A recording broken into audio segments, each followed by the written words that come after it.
Don't get your panties all in a bunch.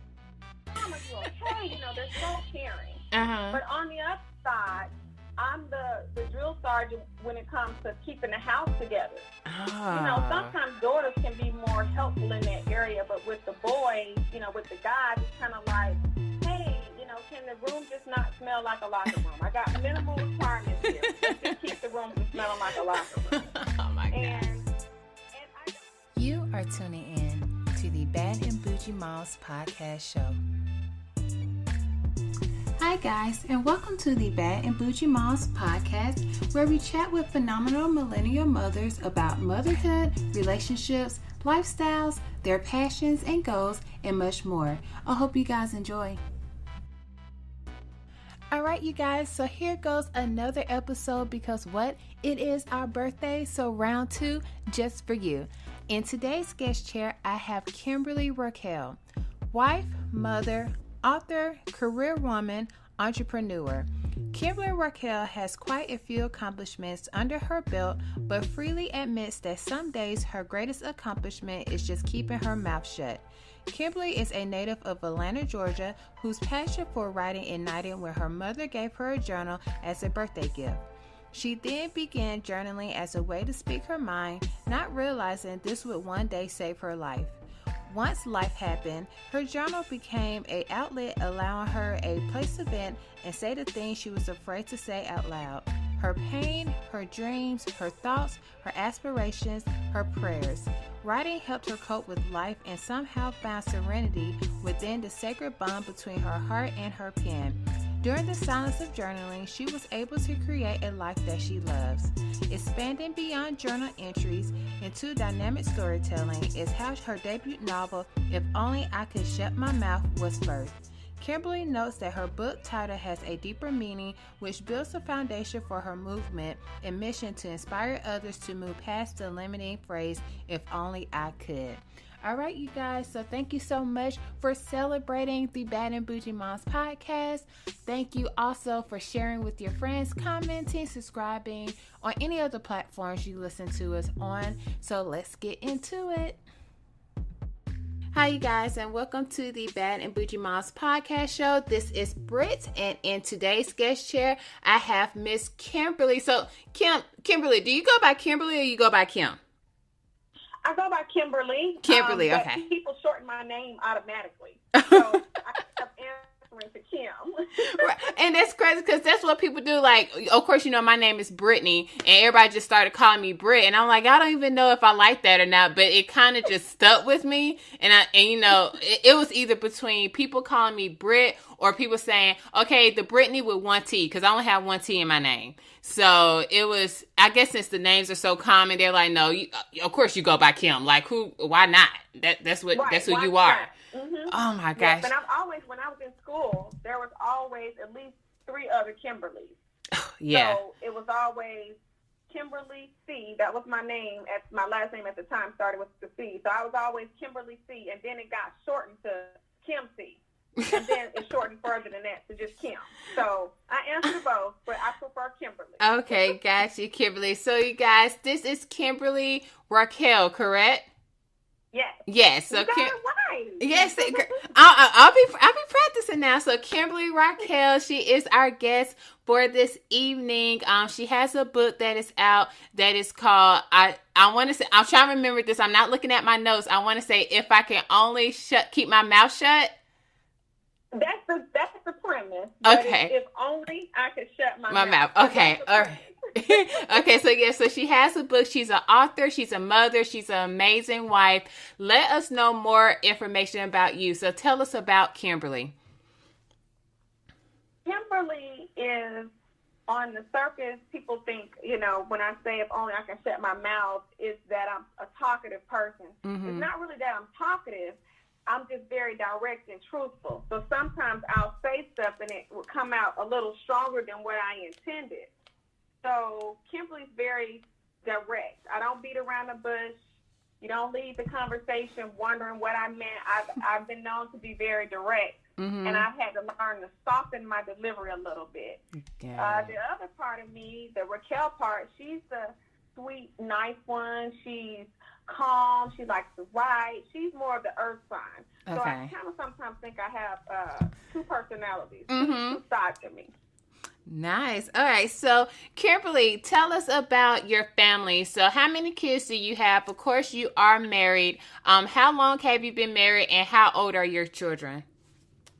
Okay, I am a blended family now. Okay. So, shout out to all the blended families. Woo woo. I have 2 biological sons, and I have what I call my blessing son, and he was from my husband. Okay. So he's my stepson.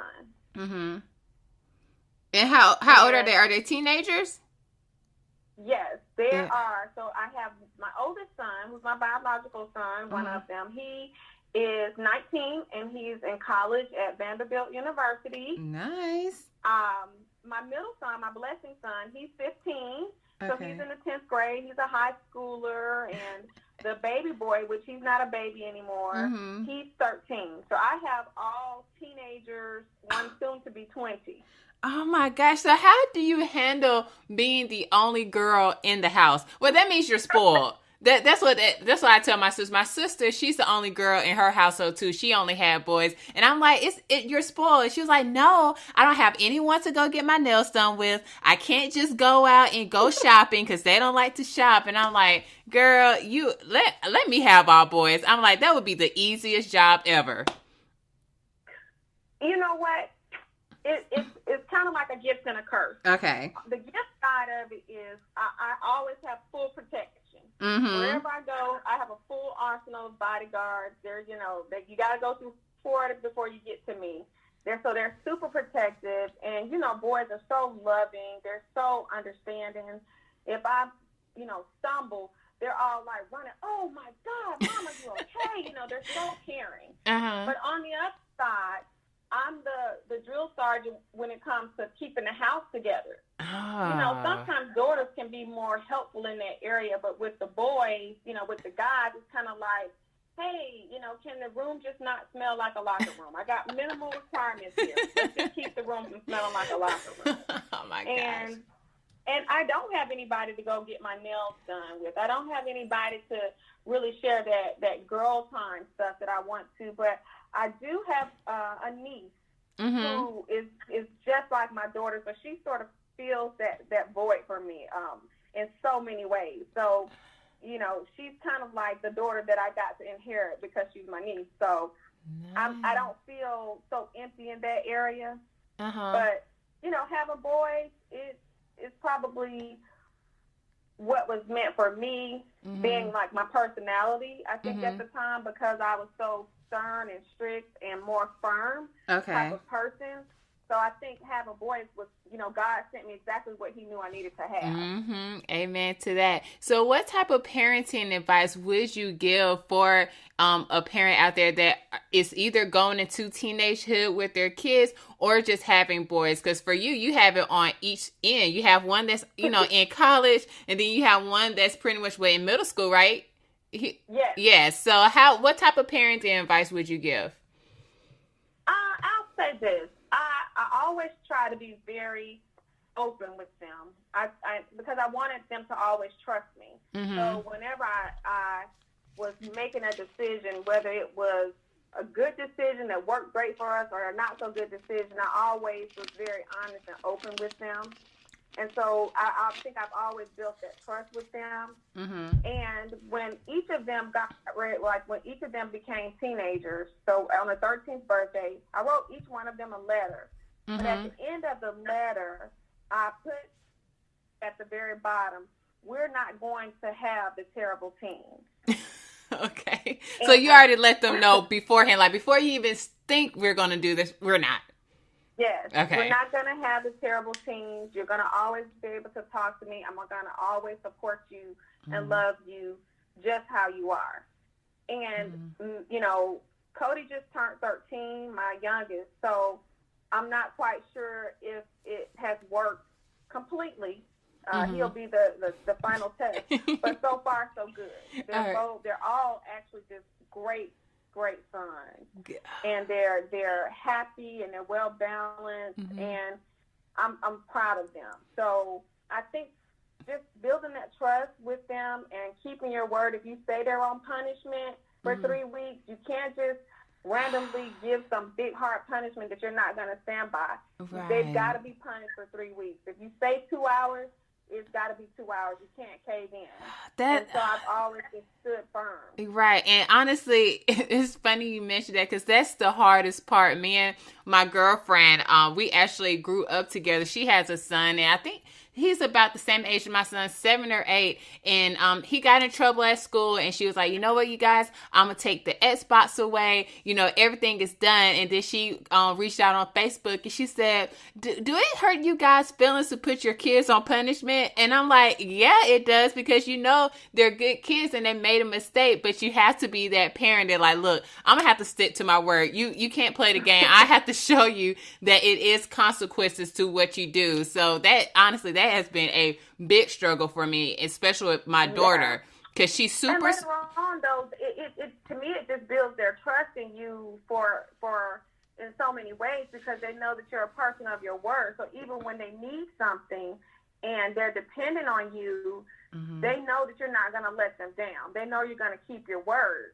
So if I knew that I was not going to enforce something, I never did an angry rant in the moment. I would always say, we'll talk about this when we get home. Okay. So that would give me some time to kind of calm down and kind of, you know, give an adequate punishment for the crime, so to speak. Right. So with you having boys, when did you allow them to start talking to girls, like on the phone? To be honest, with a lot of things that they've done, I kind of let them dictate when they were ready. Okay. I didn't have a set time. I would say with each one of them, it's been at different ages. I'll say my oldest son, he probably was more of a late bloomer in that area, and it might have been like 7th grade when he, you know, expressed to me that he was liking somebody. And I call it a late bloomer because these kids are like having boyfriends and liking in kindergarten, honey. In kindergarten, you hear me? In kindergarten, yeah.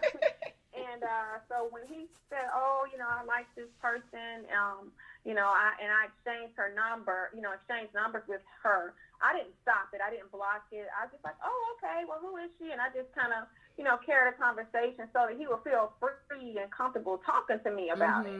My middle son, he probably started having an interest in girls about 5th grade, and I'll say my youngest, it was somewhere around 5th grade. Okay. And I just supported it, and I just kind of made sure to monitor, you know, like I would go and check their cell phones and see what they're saying and what they're texting, and, you know, I would do that. But I just let them kind of guide based off of their maturity. And as long as I found that as long as I kind of am more of a supportive role and not making them feel that everything is going to be a punishment, they'll come to me before I have to ask them. Oh, okay. Oh, see, yeah, I'm not at that point yet. My kids, yeah, my daughter, because she just turned 11, but we gave her a cell phone for her birthday. So I did do the whole looking through the cell phone thing, and I found out that her and her friends are in a group chat, which boys are a part of this group chat. And I asked her dad, and I was like, when do we start letting her talk to boys? And he was like, well, you know, of course she has guys that are her friends at school. So why would we not think that they would be like in a group chat or anything? And they didn't have anything appropriate. It was just a fact. I'm like, yo, I remember being in 5th grade, having a house phone. And my mom was like, no boy better be calling my house. Period. Right. It was the forbidden fruit syndrome. The more you forbid somebody to do it, the more they want it. If right. you're blasé about it and you don't make a big deal, even though in your mind you're like, oh my God, they are talking to boys or they're talking to girls. It's not the forbidden fruit, and then they don't abuse it. They pretty much, kids will do the right thing for the most part, you know, and especially if you've been guiding them along the way. You know, they'll pretty much do the right thing. And then, if, you know, when there are teachable moments, you know, we take the phone. Right. You know, if I see that you've been cursing on the phone or something's going on that phone that's not appropriate, it's mine. If you abuse it too much, you don't get it back. Right. And Yeah, you speaking to That's my just heart, how we do honey. it. Yeah, I seen that too in the group chat, and I'm like, where are you getting this from? I'm just not ready. That's what it boils down to. Well, get ready. I know. I'm just not ready. I'm like, she was rapping like Cardi B lyrics and everything. I'm like, how did you find this out? Because my daughter, she's super nerdy, so I even didn't think she was into stuff like that. I'm like, she's a totally different person when it comes to her friends. It's hilarious, but I'm like, look, they definitely, now they have alter egos. They are definitely different people when they're with their friends than they are with us, which is fine because that shows me that you do have some respect for me. Right. Not that I want you to be a totally different person, but I'm more comfortable with my friends than I am, like, you know, in certain situations than my mom. I still don't even curse in front of my mom. Girl, we don't either. That's the no-no. You'll still get looked at crazy. Yeah, so all right, so flipping gears, you did mention that you were married. So how long have you been married, and what type of relationship advice that you would give? And especially since you guys have a blended family, I would love to know more information about that. Like how was it at the beginning, where you guys are at now? I know I just asked like 3 questions. So first, tell me about the relationship advice, and then we could talk about the blended family. Okay. Right. Well, we've been married for 4 years, together for 9. Okay. How did y'all meet? We actually went to high school together.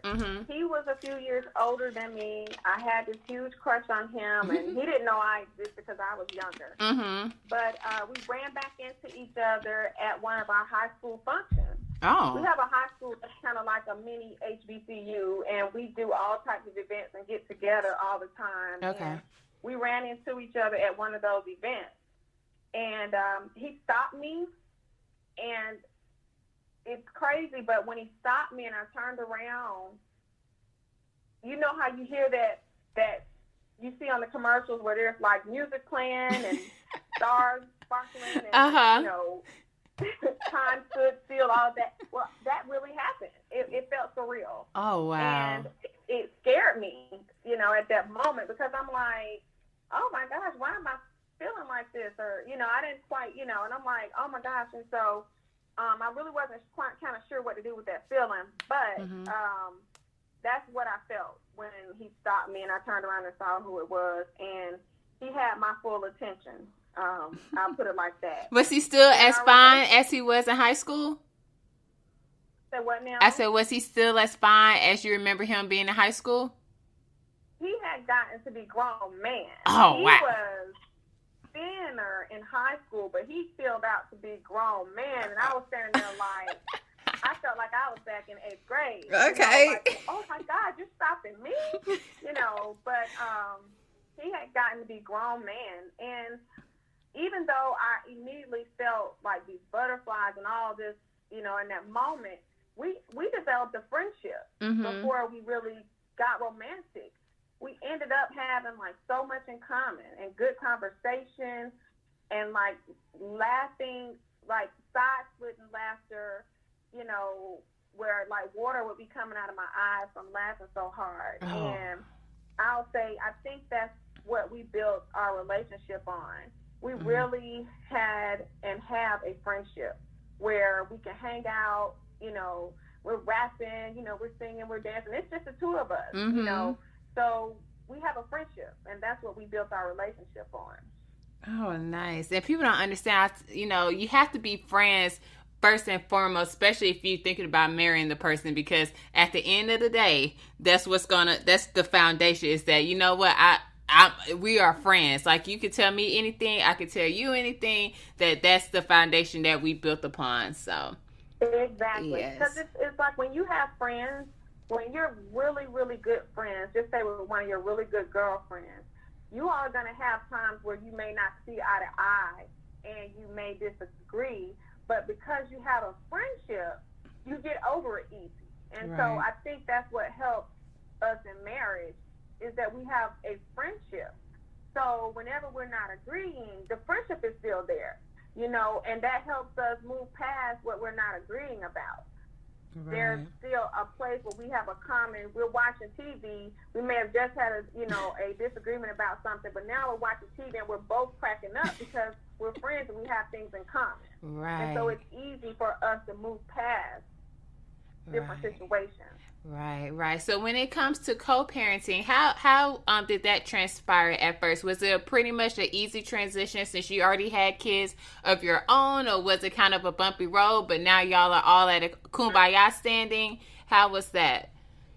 Believe it or not, in my mind, I thought this is going to be perfect. They're all like, boys. They're like, the ages are perfect. I got one in the middle, one a little older, one younger. This is going to be, this is perfect. And it wasn't, to be honest. When we first blended, we had to learn a whole lot of parenting skills at one time and quick. So we had to learn how to deal with their each individual personalities, and blended families are coming from a place where the kids are having to constantly transition. There are different rules in this household, then I have to come over here to these rules. There's a different way of doing things over here. Now I have to transition when I come back over here. Right. So you're having to do that. You're still trying to raise them. You're still trying to run a household together. You still have your different outside stressors. You're still trying to be married. It is different than an organic, natural family where you kind of start from the ground up and everybody's learning the routine all together at the same time. We had to come together and make up our own system. And so that's where the bumps were. Okay. But now we have a system. We have our own family unit. The boys are brothers. And we really are brothers, not just through a statement. Like they have a brotherhood now. But it took us some time. It was bumpy. Mm-hmm. Yeah, and I know a lot of people, they see, because and it's so funny because I have 3 people I got to deal with. My college sweetheart is Kaylin's dad, and I was married for a year with Mason's dad, and then, of course, I got remarried to Rashawn. And I was, I tell people that at the beginning, it was not all like peaches and, flowers everywhere. Like, it was definitely a transition. It was definitely a transition with making sure that the kids meshed together, even though they were around the same age. For instance, Reagan, which is Rashawn's daughter, she's the only child on her mom's side. So when she comes here, it's all about sharing. It's all about, okay, you have chores. You got to do this. You got to do that. And she was not having it at all whatsoever. Like she was like, what? I have to wash dishes? And I'm like, yeah, girl, you gotta wash dishes. Like, your hand's not broke. And she was like, no, but I don't wash dishes at my mama's house. I'm like, this ain't your mama's house. So so just having to, like you said, set the rules, set the boundaries, things like that. Like my daughter, since she's the only girl outside of me in the house, she's used to having her space, or going up to her room, painting her nails and stuff. But now she has Reagan, which is younger than her, and she wants to do everything like Kaylin. Like that, she looks up to her. So Kaylin's like, yo, she's mad annoying. And I'm like, but you can't say that. Like, she's your little sister. And she was like, I'm good. So, yeah, we're better now.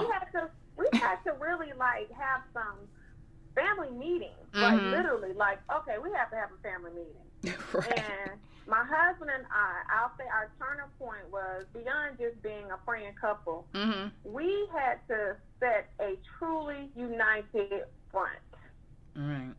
It couldn't be any wavering, even if my husband wanted to cave in, and not be, as firm, we had to have a united front. We had to kind of know already how we're going in and how we're going to approach this. Yeah. Once we got our united front together and established this is the standard for this family, and the boys followed suit. But it took us a minute to get on the same page as far as having a united front with dealing with their different individual personalities. I'm more of a firm person, so I'm not going to bend. If I say 2 weeks, it's 2 weeks, like I said before. But he will say 2 weeks and then be like, well, you know what, you had a good 3 days, so it's okay. So we would kind of come to a medium together where we'll say, okay, a week then. And so he'll say, okay, I got to stand by the week. And, and that's how we had to work it. We had to get a united front. Once we did that, then the kids couldn't They couldn't waver, right? They couldn't say, "Yo, Mom said 2 weeks, but I know if I ask Dad, he's gonna be like, oh, okay, you did good. Nah, you good." And kids are like super sleuths. They can detect when you're not on the same page. Right. They will use that to their advantage. So we had to definitely get on the same page with that. Right. That's so funny. I just remember when because Rashawn, he had a thing with, as far as like with both of his kids, that since he don't get them all the time, we only get them every other weekend. He wants to be more so like the fun dad. Like, when you come here, you don't really have rules and stuff. And I'm like, no, that can't go that way, because first of all, I feel like it's showing favoritism because we don't do that with the kids in house. And I said also, you can't. Everyone has to be on an equal playing field, like you said. So unfortunately, he's the more disciplinarian person. When it comes to the kids, I'm more so like, just do what you gotta do, because you don't want to get me upset. If you get me upset, then we got an issue. Like, and they know, they were like, we would rather get Mr. Ray upset versus, Mom, because she be going off on the deep end. But that's definitely some good advice, especially with co-parenting. Have to be on the same playing field, same scale, everything. Yes. Got it.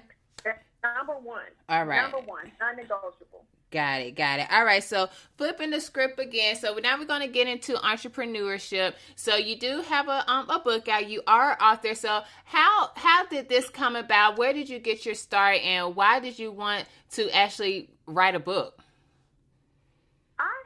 I have wanted to write a book at least maybe 20 years before now. I've always been just a natural person who likes to write. My mother gave me a journal when I was maybe about 8 years old, and it was because I would get in trouble for like saying the wrong stuff at the wrong time. You know how kids are supposed to be seen and not heard? Well, I was the kid that would be heard. So my mom gave me a little, actually it wasn't a journal then, it was a diary. It was a little green diary with a little gold key. And she gave it to me as a birthday gift. And she was like, listen, all this stuff that you want to say, you can't say to grown people. You can't tell them what you really think. So put it in here. That'll help you, And I'm like, okay. So I started writing in it, and I felt so good. Every time I would write in it, I felt good. And so I started writing stories, and I would write little fairy tales, and I would write how I felt that day, just random. And I, went through that thing, and then she had to get me another one, and it was like, it went everywhere, so much so that the pages would be coming out of it because I was like using it all. Oh, wow. Okay. So I started writing in diaries, and that led to journaling. And my book came about. I started writing the book in 2009. And so that just lets you know how long this had been a dream of mine. And because I didn't release it until May of this year. So I started writing the story, and I couldn't finish it. For some reason, I could not finish it. So I would write and put it down, write and put it down. But I realized the reason why I couldn't finish it is I hadn't lived enough yet to finish that particular story. That's what it was. So even though writing a book had been in my heart for years, since I was like 20, I didn't start actually trying to write it until I was about 32. Okay. And it didn't get released till I was 41. Right. But I literally had to get all of this life experience, I believe, before I could finish the book. That's how God works. Like, I just wasn't ready yet to finish it. And so that's how the book was birthed. Basically, I knew when it was ready to be released because I had been writing in journals and writing the story and writing in journals. And then it came to me one day from one of my journal entries. It's finished. Use these journal entries as the rest of your story. And that's what I did. And that's what you did. I used storytelling and journal entries to make my book. Wow. Okay, so when you was writing, so I'm guessing, because obviously it was always in your heart to write a book. How did you get started? Did you just go on the internet and just Google how to publish a book? Like, how was that aspect of entrepreneurship for you? That aspect, I had started doing some research, and so I have like a whole notebook of stuff that I had printed out about how to write a book. Okay. But I just still didn't know like how to execute it. Right. But what I did was I started just writing it, putting the formatting chapters, and just doing everything that I could to get it to be a book. And the way that the universe works is, you know, you attract. If you think about it enough and you put enough energy into it, you will attract what it is you desire. And a friend of mine who didn't even know I was writing a book reached out to me and said, "Hey, I am releasing my book, and I want you to come out to my book event." So I just thought it was awesome to know somebody who was, you know, releasing a book. So I was excited for her, and I went. As I was leaving out, someone stopped me, and just out of nowhere, she says, "You have a story." What? Oh my gosh. And she said, "Here's my number." And so it took me like 2 months before I called her. And that's pretty much how it went. And she and I worked together, and she helped me with some of the editing and guiding me through the book process, and pretty much taught me how to self-publish my book. So she helped me self-publish it. Wow. Now, see, that's how God works. That was nothing but God. That's God. Yes. Wow. Yes. All right, so who inspires you? Who inspires Kimberly? Who inspires me? Oh, I'm inspired by so many people. And look, you can't say Oprah and can't say Beyonce. Those two are off the list. I'm not going to go on a celebrity level. I'm just going to go to who's the first person that pops into my mind. Okay. My aunt. Yeah. Okay. My aunt. My mom's sister. My mom's sister inspires me because she's this little small spicy fireball. And she is like the matriarch of our family. Okay. She's like, she holds down all of the nieces and nephews plus her own kids. And I mean that. She's that aunt that has been to, she would attend my kids' field day when I was working and couldn't make it. Wow. She would call and say, "Listen, I don't have, you know, a lot of money, but I have plenty of time." Wow. So I have some vacation time saved up. I know those kids are about to be out of school for Christmas break or spring break or whatever break was coming up. I'll take off and you can send them over here. And this is when my kids were little. But she always showed up in my life from every point. Like, I can remember, and it's funny, like, as a baby or little girl, adoring her. You know, I thought she was so beautiful, and she was so smart and strong, and she has all kinds of home remedies. Like, if you call her right now and say, "Auntie, you know, I got a sty on my eye," and she'll say, "Well, you need to go down there to that pharmacy, and it's on the west side of town, and get some borax." She's that aunt. Okay, I see. And you're like, borax? But she knows so much, and she's lived so long, and she's that aunt that you can call and say, "I don't know what I'm going to do," and she's going to have some words to lift you up.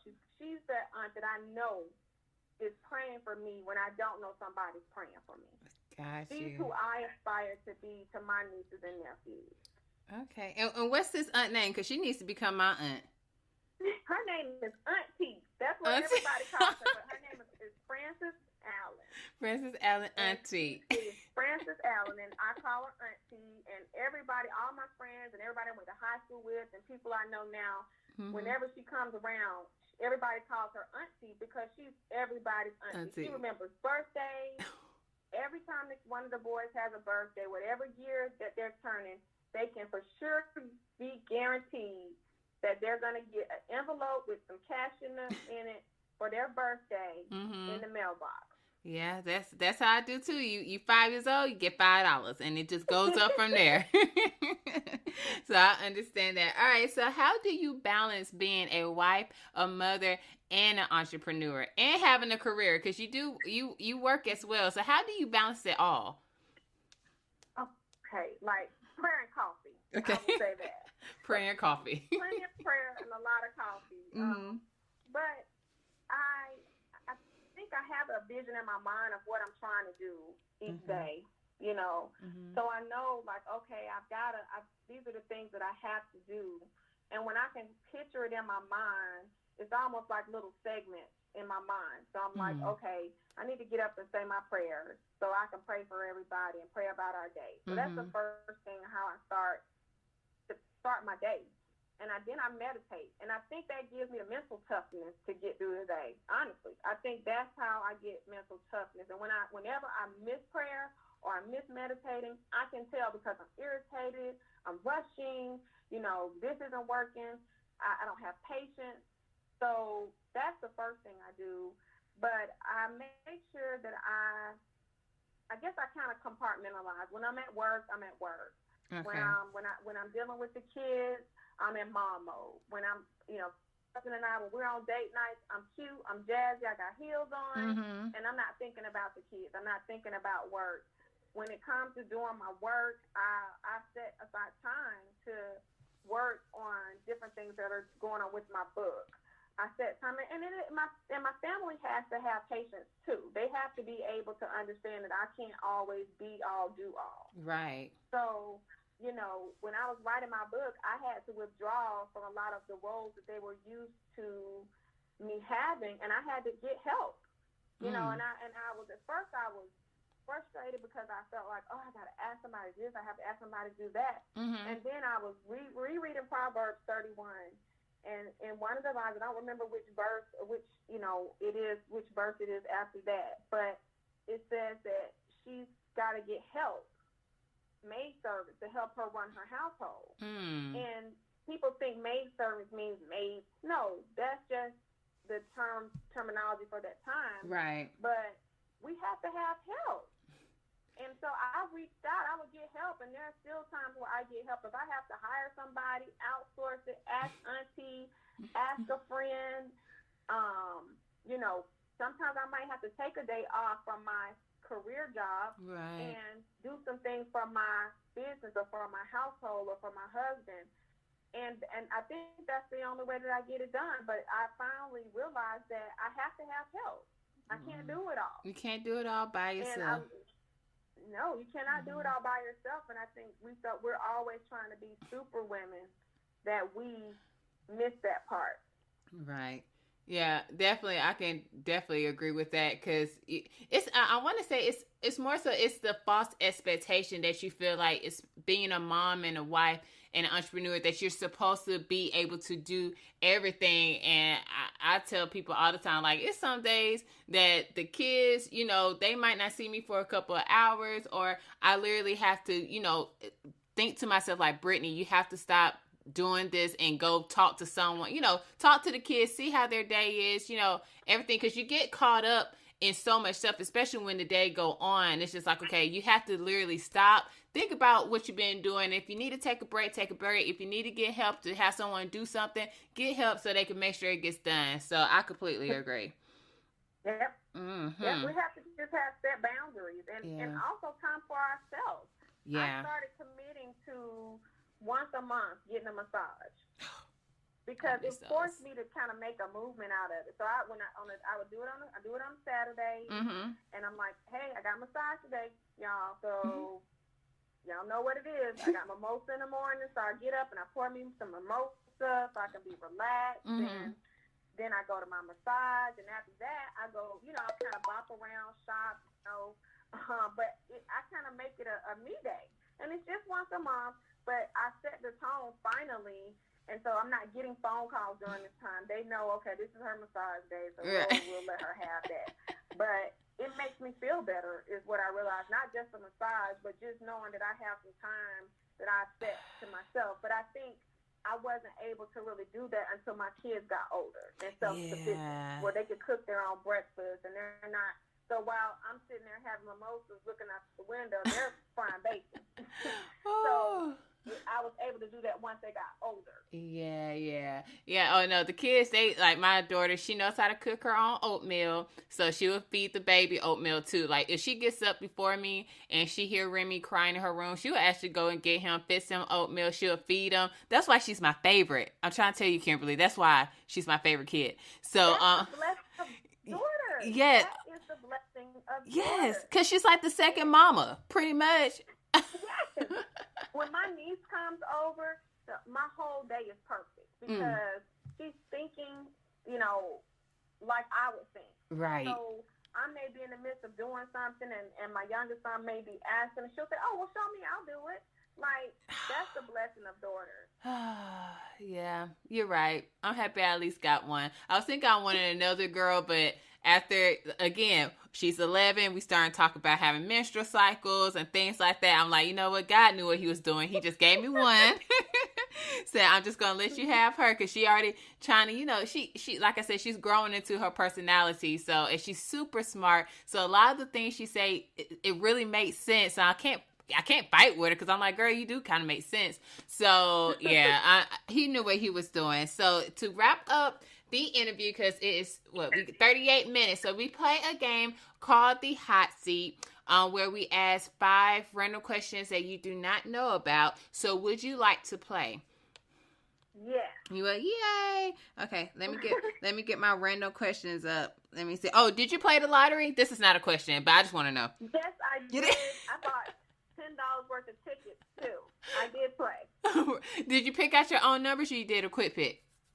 I picked out 4 rows of my own numbers, and then I did 1 row of quick pick. Okay, cool. Yeah, I was telling, because the thing is, and I asked Rashawn, I'm like, why do we only play when the number gets big? I'm like, even if it resets to the 43 million that it resets to, that's still a lot of money. Like, we should just play just to play. But you want to hear something funny? I got in there, and I'm like, okay, how do you do this? I had to call my cousin to get some lottery playing tips, because she was like, okay, listen, find a little pencil. I'm like, I don't see a pencil. Look up on the wall. It's usually hung up in a box on the wall. I'm like, oh, goodness. So I didn't know what I was doing. Girl, you're not, look, we in the same boat, because first of all, I didn't know I was doing either. Second of all, the first time I played the lottery, girl, I tried to pay with my debit card. That's how I knew I didn't know what I was doing. I didn't need to be up in there. It was like, ma'am, it's only cash only. I kind of knew I was, because I just didn't have enough energy going into me winning that lottery. Right. I was like, next time, it's going to be someone in Georgia. I'm like, it never is a person in Georgia who wins. And then when they said it was someone in South Carolina, I was telling Rashawn, I was like, I knew we should have went to another state and bought a ticket, because normally it's either in the surrounding areas or it's somewhere all the way on the West Coast. So Yep. Yeah, I'm going to just stick to my scratch offs. I said, am I a billionaire? Uh-huh. My husband said no. Somebody, and I forgot what state he said. Girl. I thought I was going to wake up and go headed straight and cash my ticket in. Exactly. All right, so question number 1, speaking about money, if you won $1 million, what would be the first thing you would buy? I'm going to get us some tickets to go to Santorini, Greece. Oh, that sounds awesome. My husband, and 3 of my closest girlfriends and their boo. We're going to Greece. We're going to Greece. All right. On question number 2, name 3 things you love about yourself. I love that that's a good one. Okay, 3 things. Mm-hmm. When you think I would notice off the top of my head. Well, I love that I had the courage to write a book. Okay. I was fearful about doing that, even though I wrote a book and wanted to write a book. I was fearful about doing it and releasing it. So I love that about me. I love that I can embrace that I'm growing and changing, and that I'm not the same person that I was 10 years ago or even last year. So I'm loving that I can embrace this 40s, this 40s, this place where I am now. I was afraid to turn 40, honestly, but it's probably been one of the best experiences that I've had, because my confidence skyrocketed. Okay. And the last thing, that I love about myself. Well, I love that I'm finally at a place where I'm content, but not complacent. Mm. And I love that about me, because I remember a time when I wasn't always content. I wasn't always happy with where I was. I was always kind of like, oh, I should be doing this or I should be doing that. But now I'm content, and I do really love that about me. Content equals stress-free life. I tell people that once you stop chasing whatever you feel like you're chasing, that's the best feeling ever. Yes, and there's a difference. People think content means you're complacent. No, it's not. It's totally different. And so that's one thing I love, and I keep thinking about that. I'm like, oh, I'm actually content now. Wow, this is what that feels like. So I do love that about me. Nice. All right, question number 3. If you were being robbed and could get out of it by rapping or singing one song perfectly, what song would it be? One song perfectly? Mm-hmm. They got a gun up to your head. They were like, girl, the only way I'm not going to shoot you is that you have to sing or rap a song perfectly. Well, I don't know if I would be perfect, but I would start singing Jasmine Sullivan's song, I'm a Masterpiece. So hopefully they'll run away because it's so horrible to delivery and let me go. But I would probably sing that. Okay. I just love that song. Yes, I mean, you mentioned it to me on Instagram. I still haven't listened to it. I need to write that down so I can make sure I listen to it. Song. Okay, Masterpiece. Jasmine Sullivan. Got it. All right, number 4. What is the last book that you read? Fervent. Okay, who was that by? I can't remember her name now, but it was Fervent, and it was by the lady who wrote The War Room. Oh, I seen that movie.